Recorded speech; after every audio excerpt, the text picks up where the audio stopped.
Good morning, Bucknutters. Welcome to the Bucknuts Morning 5 here on Wednesday, August 20th, 2025. I am Dave Biddle flying solo on today's show. So programming note, later today, we're getting different position groups pretty much every day. Today's tight end day, so we're going to get tight ends coach Keenan Bailey. We're going to get probably 5 different tight ends. This is the best tight end room that I can remember at Ohio State, as far as even just the top few guys, but then the depth is what really puts it over the top. So looking forward to talking to the tight ends today. We might get the specialists too. Sounds like it's a good battle at punter between Joe McGuire and his countryman, Nick McLarty. Appreciate you guys joining me. We're going to get into that and much more. We're only 10 days away from the Texas game, as you guys know. 10 days till Texas. And what questions still remain for the Buckeyes as they wrap up camp? Because, next week is game week, obviously. It's not camp any longer. So we're going to get into all that. Before we do that, I'm not rocking my Chubby's Bengals gear today. That was on Monday. And then, of course, they won Monday night. It was a must-win game for the Bengals, too, this Monday night. That's a joke. It's a preseason game. All right, so Chubby's, they've unveiled their NFL collection. Right now is a great time to get some Bengals gear, some Browns gear, Cowboys gear. And we got a lot of Steeler fans and just fans from all over. So whatever your team is, Chubby's has their brand new NFL collection, which is really cool. And we can get you guys $10 off. Go to chubbysshorts.com/bucknuts. chubbysshorts.com/bucknuts to get $10 off with the code Bucknuts. I'll tell you guys that again a little bit later. They've also delved into the fantasy football world. Yes, Chubby's is the ultimate football apparel brand. So much so they created their own fantasy football league. George Kittle, Ian Rappaport, and others have come together to assemble the Chubby's League on NFL Fantasy. Here's how it works. Each week, the top 5 scorers will win a chance at a Chubby's polo/shorts combo with their team's logo. The grand champion gets the chance at the ultimate fan experience, a 5-city, 5-stadium NFL game tour with a +1. While the fantasy flop faces a hilarious and unforgettable punishment only Chubby's could pull off. Hope they're having to go only Chubby's could pull it off, so they wouldn't copy the idea. I like when somebody loses a fantasy league and they have to go outside and wear some weird costume and hold a sign that says loser or something like that, or whatever you want to do. It's always fun to have the last place person have to do something. All right, so get ready for the most outrageous fantasy football season of your life. All right, here's the deal again. For a limited time, our friends at Chubby's are giving listeners $10 off with the promo code Bucknuts at chubbysshorts.com/bucknuts. That's $10 off your order with the promo code Bucknuts. Express yourself and level up your game day wardrobe with Chubby's. All right, let's get to it. So I'll talk quarterback later. We know Julian Sand is QB1. Feels like old. We've been talking about all offseason. Now it's old news. It's less than 48 hours. That was Monday after Dan and I did the show. Speaking of programming note, I told you about later today with the tight ends, probably about 1:30 over there at the Woody Hayes Athletic Center. Tomorrow's Bucknuts Morning 5 will feature Dane Brugler, the NFL draft guru from The Athletic, longtime, guest on the Bucknuts Morning 5. He's going to join Dan. The show will begin at 9:30 tomorrow. So Dane Brugler tomorrow. All right, so let's get to it. Not a lot of questions remain for this team. The one, that was a clear battle going into camp. It sounds like it still is, but I'll get to what I think is going to happen between Malik Hartford and Jalen McClain. We talked to the safeties and the corners yesterday. Talked to McErary, Tim Walton, Caleb Downs. They didn't bring out Jalen McClain and Malik Hartford probably because they didn't want the media asking them all these questions about this competition. But Guerreri and Walton both said it's back and forth. I think McClain has the edge. Here's why. When you listen to what Guerreri said, he just went on and on about how McClain just does everything right. It's never, and he didn't say anything negative about Hartford. It's just he gushed about McClain, saying his effort is always there. Even as a true freshman last year, he had the highest effort score in practice of anybody in the room. And you're talking about a high effort room that we had with veteran guys, and he was number one. And Coach Walton talked about that too. So furthermore, Jalen McClain was one of what? Iron Buckeyes. He was one of the Iron Buckeyes. And you look at the other Iron Buckeyes, it's names like J.J. Smith, and that's an obvious one. But Jeremiah Smith, he's almost too good to be true. Sonny Styles is another one, all right? Austin Saraveld, a guy that just continues to just boom, boom, boom. He's got positive momentum in his life, as Herbs used to say. Those are the guys, and there's more. Those are some of the guys who are Iron Buckeyes. Lincoln Keenholz was, and I don't think Julian was. So it's not a foolproof that if you're an Iron Buckeye and the guy I'm competing with isn't, I'm going to win the starting job. That's not what I'm saying. I just think when it's this close, and I liked what I saw. I like what I saw at Hartford, though, too. I like what I saw at him in high school. I like that he's long. He's 6'3". You know, McLean's a little shorter, but not short at 6 foot. He packs a punch, man. Both guys are going to be needed. Both guys are going to play. Matt Patricia talked about this. I think McLean's going to be the starter. And again, they might rotate him, so it might not matter that much. But I think McLean's going to be the starter. You just add everything up. Iron Buckeye, what Guerreri said yesterday, what Tim Walton said, just even what Matt Patricia said. But again, both guys are going to be needed. All right, the other one. I thought safety next to Caleb Downs was going to be really the only true starting job that was up for grabs, in my opinion, during camp. Because I said all along, I think Lincoln can get the job done. I think it's great that he's going to push Julian, but I'll be shocked if Julian's not the guy. So, but I did not expect this to happen on the offensive line. We're now Austin Saraveld's left tackle, and we're still not sure who the right tackle is. I think it's going to be Phillip Daniels. It just makes a lot of sense. And I know we've talked about this, I think we talked about this on Monday's show. I'm sure we talked about it a little bit last week. When they say things like Austin Saraveld is exclusively repping at left tackle right now, they say Phillip Daniels is exclusively repping at right tackle. And then Ethan Onyanwa is repping at right tackle, guard. He was repping at left tackle earlier. I mean, he's all over. So seems to me like they're grooming Onyanwa to be that sixth man. And maybe he can still win the job. I'm sure that is going back and forth. So I've heard different things, but the thing I hear the most is probably going to be Phillip Daniels. He's just a little bit more physical, which that makes sense. I mean, he's even though he only played 4 games, started 4 games for Minnesota last year. I mean, he played well in those 4 games. That was to end the season. And younger guy, was a redshirt freshman last year, now entering his 3rd year. Onyanwa was a 5th-year guy. He's played a lot of snaps, but at Rice. Now, he played against some big-time schools when he was there, but just handful. Like, he played against Texas. He played pretty well against Texas when he was at Rice. But you don't have to bring it week in and week out. So just those 4 games starting at Minnesota, obviously caught Ohio State's eye. It was enough to bring him here. And he was here in the spring, lost a little bit of weight. So I think it's going to be Phillip Daniels at right tackle. I would have lost a lot of money there entering camp. If you said, how much would you bet Onyanwa if everybody's healthy? Onyanwa was the left tackle and Saraveld's the right tackle. I said, I'll bet Buck Rational's car that will happen. I'm giving Buck Rational a lot of shout outs too. I will listen. I'll throw in like Asian posh, her car, her luxury car. No, I won't do that to her. I won't do that to you, Doreen. Your luxury Porsche or whatever you're driving these days. We're not going to bet that, but I would have bet a significant amount of money, which for me is like $20. But seriously, I would have bet like a significant amount of money. Would have been if everybody's healthy, Onyanwa and Daniels. It did not turn out that way. Or excuse me, Onyanwa and Saraveld. But I tell you what, the fact that Austin Saraveld is just an absolute dude is just great news. And again, another guy that's Iron Buckeye, played a lot last year, even he technically wasn't a starter during the playoffs, but he was the one coming in playing left guard and right guard. Didn't even play tackle last year. Then he's going to be the starting right tackle. Now he's the starting left tackle. Love that kid. Probably could play center if you wanted him to. Still just a 3rd-year sophomore. Love these Ohio linemen, man. I'm telling you, I love these Ohio O linemen. Like a Jake Cook, for example, who is the biggest pleasant surprise of this freshman class. Not the best of the freshman class. That's reserved for names like Devin Sanchez. I'll get to him in a minute too. But Jake Cook, another Ohio lineman, underrated. Look at him now. He reminds me a little bit of Saraveld. Now, keep in mind, Austin redshirted and then played as a redshirt freshman. So I'm not saying Cook's going to play this year, especially not with this depth, but he could, I think, if needed. He could hold the fort down. And then I think next year, Jake Cook he's a rugged dude in there. So I think Jake Cook, it's been a very pleasant surprise seeing that young man. I think he was the lowest rated member of the class. How you like me now? All right. So those are really the 2 questions. I mean, there's really nothing else that's like really glaring.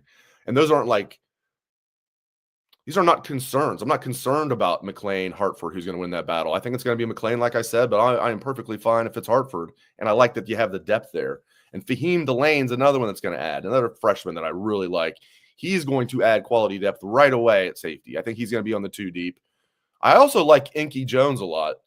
The former Walkeye Brenton Inky Jones from Steubenville. When we're at practice, he's always making plays, so I don't want to leave him out. He's another guy, probably will play mostly on special teams, but Inky Jones is another guy that can get the job done back there. But Fahim Delane, I think, will round out the 2 deep and get decent amount of playing time, and maybe more than that if guys get banged up. So let's move on here. Let me do another quick ad read. You guys know I love Factor meals, and I've told this story a lot, but if you haven't heard it, or maybe you've heard it 100 times, this is going to be 101 for you. Sorry, but no, seriously. So I freelance at a radio station here in town, and one of my buddies that works there, I'll fill in on his show sometimes, and he used to always bring in these microwave meals, from like the 80s. I mean, his were bought recently, but like still the same stuff that we would be eating in like the 80s and 90s, the frozen, not healthy, packed with preservatives, doesn't even taste that good, and stinks the office up. Just bad all around. So I told him about Factor. How about you get something that's higher quality, tastes much better, and is ready in 2 minutes, fresh, never frozen, and I can get you 50% off. How would you feel about that? He thought I was joking. Now he's the biggest Factor fan in the world, other than maybe me. So there you go.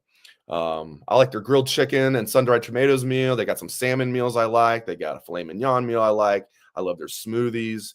They've got a bunch of different meals. If you're trying to lose weight, if you're a keto, if you're whatever it is, whatever your diet is, they've got something for you. Check it out. And again, we can get you 50% off. 50, not 15, 50. Get started at factormeals.com/bucknuts50 off. Use code bucknuts50 off to get 50% off plus free shipping on your first box. That's code bucknuts50 off at factormeals.com/bucknuts50 off for 50% off plus free shipping. Factormeals.com/bucknuts50 off. It's a fantastic deal. Half off and free shipping. High quality stuff there, ready in 2 minutes. All right. I'm going to address the 24 or 28 team playoff idea. I think that's just the Big Ten, for lack of a better word, trolling. I don't think they actually want that. I think it's kind of like, oh, okay, you guys don't want our proposal for the 14 or 16 where we get 4 automatic bids. Okay, how about we propose 28 teams and we get 7 automatic bids? And obviously, I'm not saying they didn't kick this idea around it. They did talk about it behind closed doors. I don't think this is anything the Big Ten is advocating for. I think people are misreporting this. They just saw a headline and like, oh, the Big Ten, here they go again. From my understanding, this is just something the Big Ten discussed, and nobody is advocating for it. It was just like a brainstorming session where you throw ideas out there, and it might have made it to the whiteboard, but then maybe it got erased, something like that. And somebody probably told a reporter, hey, yeah, these are one of the things that we discussed. Well, what'd you guys talk about at the meeting? Oh, we talked about this. And wait, you guys talked about a 24 or 28 team playoff? Yeah, we talked about it. And then somebody took that and ran with it. And then everybody just looks at the headline. It's like, oh, the Big Ten is wanting a 24 or 28 team playoff. No. Trolling. They just they're mad they're not getting their way, I think. And for us, following Ohio State, I keep saying it doesn't matter to us. It doesn't matter whether they stay at 12, they go to 14, 16, whatever happens. Buckeyes are going to be just fine. 12 to me is plenty. Now, I will say this, though. When they expand the playoff, what happens? Ohio State wins the national championship. So I know that's a sample size of 2, but still. 2014, they moved from 2 to 4. Buckeyes win the national title. 10 years later, they go from 4 to 12. Buckeyes win the national title, and we are still basking. 10 days away, and we're still basking. All right, so I did a story on the site yesterday featuring Devin Sanchez. It's awesome when these guys come in with all these accolades and hype, and they not only meet those lofty expectations, but perhaps exceed them. I'm not saying he's Jeremiah Smith. He's going to make that kind of impact. We've never seen anything like that, other than maybe Maurice Clarett, Andy Katzenmoyer. There's Orlando Pace. It's just so freaking rare. But But I do think he's going to have a huge impact this year. You just listen to what his coaches and teammates say about Devin Sanchez, and that speaks volumes to me, because you got guys that do not throw around compliments lightly, like Caleb Downs. Some of the things Davison Igbinosun was saying about Devin Sanchez. He doesn't move like a true freshman. He doesn't look like a true freshman. He doesn't act like a true freshman. When the seniors on the team and junior captain in Caleb Downs' case, senior in Davison Igbinosun's case, say that about you, that speaks volumes. When Tim Walton says that about you, Matt Guerreri says that about you. Mostly Tim Walton because he does the corners, but Guerreri helps out with everything with the defense. Maybe not D-line, but he's heavily involved in everything. That's why those guys have the title of co-defensive coordinator, and it's no BS. They actually do help coordinate the defense. And I think they work very well with Matt Patricia, it sounds like. Listen to what Coach Patricia says. So you hear what they say about Devin Sanchez. I mean, Patricia, speaking of Patricia, when he talks about Devin, he talks about being a pro. When Matt Patricia says that about you, that carries extra weight. That's not just a figure of speech. Matt Patricia, as we know, coached with the Patriots for 15 years, helped win 3 Super Bowls. 6 of those 15 years, he was defensive coordinator. He's been around some pros, you know what I mean? Leaders of men who are, in the locker room, guys that would, and he working for Bill Belichick. Are you kidding me? So when he calls a kid that's a true freshman a pro, that speaks volumes. And he was saying that same thing about Caleb Downs. Obviously, Caleb's a junior, not a freshman, but he was saying talking to Caleb's like talking to a coach. Matt Patricia was saying, I love talking to Caleb Downs because we run ideas past each other. I take his advice. I can then do certain things with him maybe I wasn't even thinking about. Like, awesome. He's like, talking to Caleb Downs is like talking to a coach. But Devin Sanchez is going to play a ton this year. Any other year, I would just say he's going to start, and he still might, but that would entail, maybe somebody getting banged up or somebody moving positions, because IGB and Jermaine Matthews will start at corner. And it looks like Lorenzo Styles Jr. is doing well in the slot. So unless they would move Jermaine to the slot, like if Lorenzo got banged up, then Devin would come in and start. And and Aaron Scott, keep in mind they have Aaron Scott too. But just listening to what the guys said about Devin Sanchez, and get on Bucknuts and check out the story. It's free for everybody to read. Made that one free. Going to do my VIP depth chart just for subscribers. But the Devin Sanchez story is for the masses. So check that out. All right.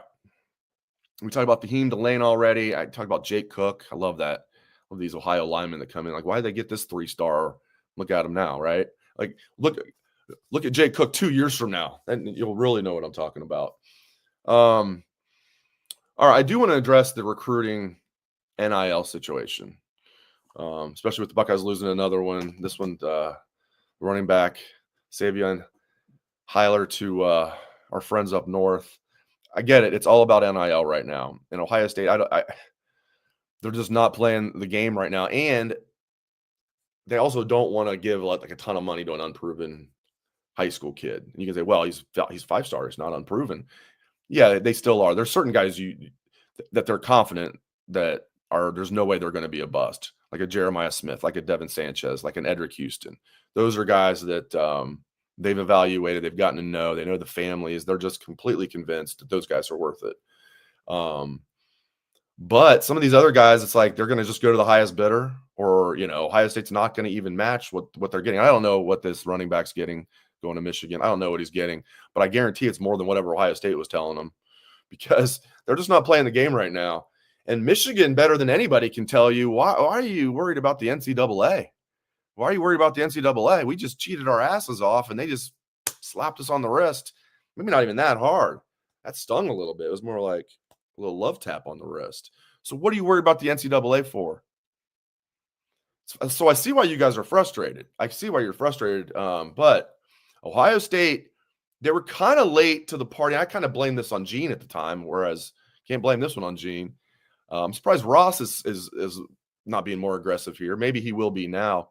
They were a little late to the party the first time around, and then the foundation got going and got things rolling, and bam, then they were just they was just like they were just steamrolling people on the NIL front, or at least could match. They were competitive.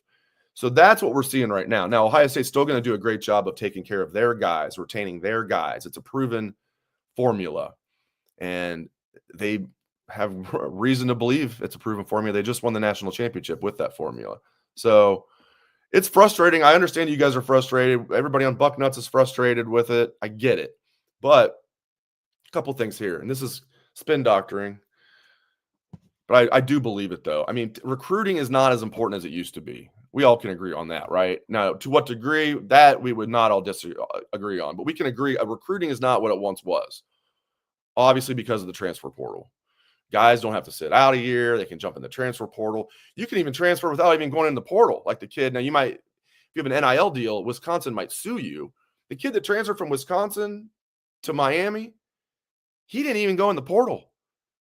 He just said, okay, I'm just going to go to Miami because Wisconsin wouldn't put his name in the portal. So he said, okay, you don't even have to go in the portal. I think that's just like a courtesy thing. And by the way, what would the NCAA do anyway? Nothing. Write you a sternly worded letter. Oh, we have overwhelming evidence you cheated. Overwhelming evidence. This is a massive cheating scandal. Next sentence. But we're not really going to punish you. Unbelievable. Unbelievable. You know, it's bad when Michigan fans are just like celebrating about how like ridiculous the punishment was. You had Dave Portnoy lighting up a cigar saying $20 million is ashtray money to us. It is, though. Portnoy's rich himself, but he's like poor. He's like a poor man compared to like Larry Ellison. So, meanwhile, we have Wexner over there building the Intel plant that's never going to come. Remember, it was going to open in 2025 in New Albany. Now it might never open. So maybe we can get Wexner to focus on, donating to the NIL funds instead of trying to build the bridge to nowhere out there in New Albany. But I digress. All right, there's no digression needed when talking about our friends over at Cornbread Hemp. Boom. These are the seltzers. They also have the gummies that I know you guys love. And I know you guys love their products because our ad rep says, your people love cornbread. Cornbread Hemp, the company. Maybe you like the actual cornbread too, but you guys definitely like Cornbread Hemp because our ad rep tells us that often. Are you guys ready for your healthy happy hour? Cornbread's THC gummies and seltzers offer a balanced sense of happiness and relaxation. These are America's first USDA-approved organic THC edibles. They are proudly grown in Kentucky. The gummies have 10 milligrams of THC per gummy for just the right dose. Cornbread's gummies and seltzers are Farm Bill compliant and legal for adults over 21. If you're looking for a healthier way to enjoy a carefree moment, you have to give Cornbread Hemp a try. They've created the first ever USDA organic THC gummy that's 100% legal. As a special offer for Bucknuts Morning 5 listeners, you can get 30% off your first order. Just visit cornbreadhemp.com/bucknuts and use code Bucknuts at checkout. Again, that's cornbreadhemp.com/bucknuts. Use code Bucknuts for 30% off your first order. Cheers to a healthier happy hour. There you go. Is it happy hour yet? Yeah, cornbread it is. It's 9:56 somewhere. Oh, it's 9:56 right here. There you go. Got a bunch of comments, man. I'm sorry I can't keep up with the comments when I'm doing this solo. We need to I did see this from Mika saying, okay, Tim Biddle. Is that a Tim May reference? I just like went off on a tangent. It's gonna happen sometimes. All right, I got three more questions, 10 parts each. Like 30 questions. I love Tim May. That's my guy. You guys know I had Tim May on the show not too long ago. Well, like a month ago or so. Tim May's my guy, man. He's a legend. So sorry about that. I don't think from Buck Rational, Ross previously spent too much, LOL. No, he didn't. That was the thing. Like, he just made the mistake of saying how much they were spending. And he knows that now. He jokes about it now. Like, oh, yeah, as I learn, numbers create narratives, because other teams are spending that much or more. I think Texas spent more than Ohio State did on their roster last year. Quinn Ewers wasn't coming cheap. Made a hell of a lot more money at Texas than he'll make his entire NFL career. Unless he proves me wrong. 7th round pick. Dude, I mean, the list of 7th round quarterbacks that have made it, it's a small list. I know Brock Purdy, right? You give me the exceptions to the rule. Tough sledding, man, if you're a 7th round QB. So good luck to Brock, or good luck to Quinn Ewers, former Buckeye. Okay. I always thought he was a knucklehead for doing that, but then turns out he was actually like a good kid. Like I always thought, what is this guy doing? Coming here with a mullet at the last second. I knew Ryan Day didn't want him to do it, but what are you going to do? Turn down the number one quarterback? You couldn't do that. That'd be malpractice. But I knew Ryan Day wasn't a fan of it. I'm like, what is this kid doing at the last minute? Reclassifying, coming in here looking like a goofball, thinking he's going to compete with CJ Stroud for the starting job. Like, what is going on? This kid's a knucklehead, right? Ended up being I think he's a pretty good kid.